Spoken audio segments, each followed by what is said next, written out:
حضرت یوسف علیہ السلام کے زمانے میں قحط ہو گیا، تو جناب یوسف علیہ السلام نے، چونکہ آپ اللہ کے نبی تھے، پہلے سے جان گئے قحط ہوگا، تو حضرت یوسف نے گندم پہلے سٹاک کر لی تھی بہت زیادہ۔ باقی علاقوں میں جب قحط پڑا نا، اب سب لوگوں نے مصر کی طرف رجحان کیا گندم لینے کے لیے،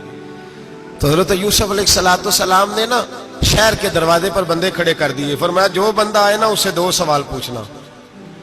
جو آئیں گے لوگ گندم خریدنے، جو آئے 2 سوال پوچھنا،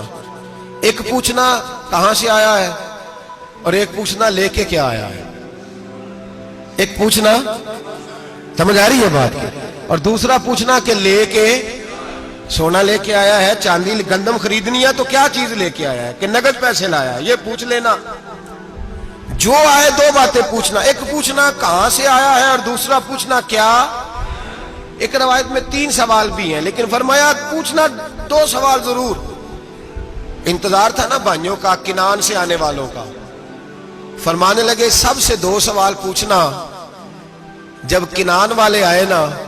ان سے صرف اتنا پوچھ لینا کہ وہ کہاں سے آئے ہیں۔ اگر پوچھے نا کنان سے آئے ہیں تو پھر یہ نہ پوچھنا کیا لے کے آئے ہیں،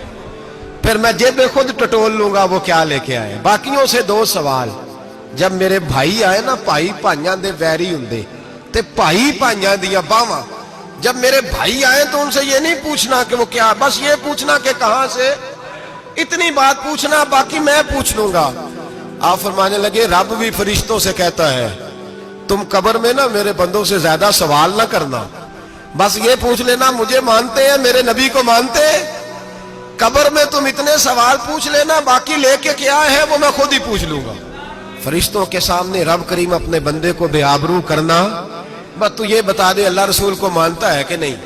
باقی جو تیرا حساب کتاب ہے نا، اللہ فرماتے ہیں میں قیامت میں کر لوں گا، میں پوچھ لوں گا اس کا کیا علاج کرنا ہے، بس تم اتنا بتا دو مجھے مانتے ہو، میرے رسول کو، میرے بھائی، میرے نبی کریم علیہ السلام فرماتے ہیں جو بندہ توبہ کرنے والا تھا، اللہ کی بارگاہ میں آنے والا تھا، بار بار توبہ کرتا تھا، احساس رہتا تھا، اسے احساس تھا، آیا کرتا تھا، پھر بھی غلطیاں ہو گئی، قیامت کے دن رب کریم اپنے فضل کی چادر اس پہ ڈالے گا، فضل کی چادر ڈالے گا، اور رب کریم اس سے پوچھے گا یہ گناہ کیا تھا، اور نبی پاک فرماتے ہیں اس نے بڑے بھی گناہ کیے، اللہ چھوٹے چھوٹے گناہوں کے بارے میں پوچھے گا، یہ غلطی کی تھی، یہ گناہ، بندہ ڈر رہا ہے، وہ کہہ رہا ہے پتہ نہیں سزا کیا ملے گی،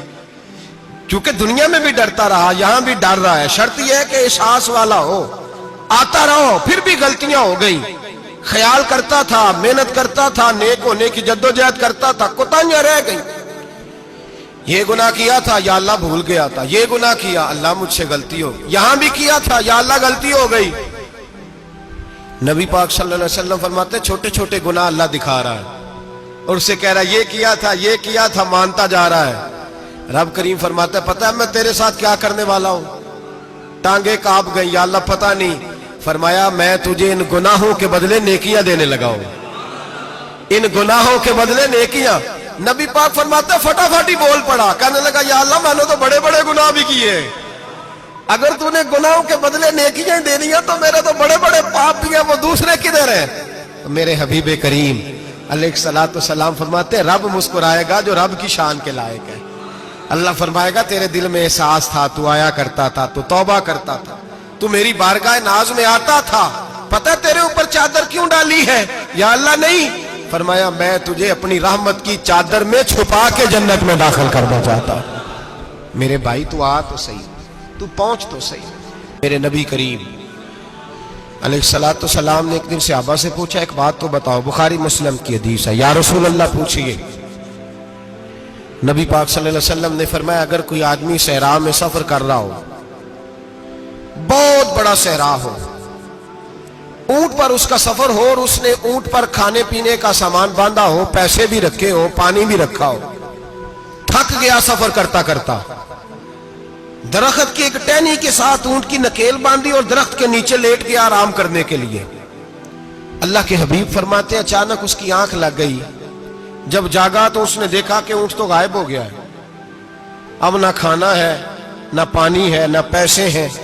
اور صحرا بڑا لمبا ہے، پیدل سفر بھی نہیں کر سکتا، تھوڑا سا ڈھونڈا، پھر موت کا انتظار کرنے لگا، سوچنے لگا موت آئے گی، اب مر جاؤں گا۔ اللہ کے محبوب فرماتے ہیں تھوڑی دیر گزری، جب بالکل مایوس ہو گیا تھا تو اچانک نظر پڑی تو اونٹ اس کا سامنے کھڑا تھا۔ نبی پاک صحابہ سے پوچھتے ہیں بتاؤ، اس کی کل کائنات اجڑ گئی تھی، راز ضائع ہو گئی تھی، ہر شے لٹ گئی تھی، دوبارہ اسے مل گئی ہے، بتاؤ اسے کتنی خوشی ہوگی؟ صحابہ کہنے لگے یا رسول اللہ نئی زندگی مل گئی اس بندے کو، وہ ساری دنیا سے زیادہ راضی ہے۔ تو میرے کریم رسول صلی اللہ علیہ وسلم نے فرمایا رب کریم کا نافرمان بندہ جب اس کی بارگاہ میں آ کے توبہ کرتا ہے تو اللہ اس سے بھی زیادہ راضی ہو جاتا ہے۔ نافرمان جب آ کے کہتا ہے یا اللہ معاف کر دے، آئندہ نہیں کرتا، میں اللہ تو راضی ہو جاتا ہے۔ اور حبیب پاک علیہ السلام فرماتے ہیں وہ اتنا کریم ہے، جب بندہ اپنے رب سے صلح کر لیتا ہے، توبہ کر لیتا ہے، تو اللہ زمین کو کہتا ہے تو بھول جا میرے بندے نے گناہ کیا ہی نہیں، آسمان سے کہتا ہے تو بھول جا میرے بندے نے گناہ کیا ہی نہیں۔ پھر رب کریم فرشتوں سے فرماتا ہے کہ مٹا دو جو تم نے لکھا تھا، میں نے اپنے بندے کے ساتھ صلح کر لی ہے۔